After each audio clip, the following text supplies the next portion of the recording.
श्री स्वामी समर्थ. शुभ सकाळी सर्वांना. कसे आहेत तुम्ही सगळे?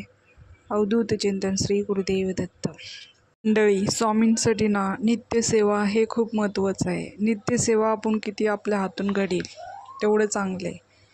जेवढा आपण सेवा करील स्वामी महाराजांचं तेवढा आपल्यासोबत त्यांनी सदैव पाठीशी राहते. माझं तर देवाला दररोज हेच प्रार्थना असते, सदैव आमच्या पाठीशी राहावा. आता चालली तुळशीची पूजा.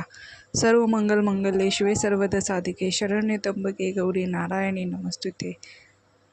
मी आज जास्त सगळं पूजा करताना, अभिषेक वगैरे करताना व्हिडिओ नाही घेतले.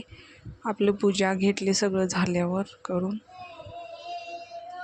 तुम्ही पण मंडळी असंच स्वामी महाराजांची सेवा करत जावा, सेवा घडवत जावा. जेवढं तुम्ही सेवा करील मग घरात सुख शांती समाधान नांदते. स्वामी महाराजांसाठी सगळं सेवा आपण मनाने करत नाही, त्याने आपल्या हातून करून घेतात. ते आपल्या घरात आहेत, हेच आपलं खरं महत्त्व आहे. त्यांनी सेवा करून घेतात, आपण करत नाही आहे. त्यांना जसं पडतं तसं त्यांनी. त्यासाठी एवढंच. पुढच्या ब्लॉगमध्ये भेटू.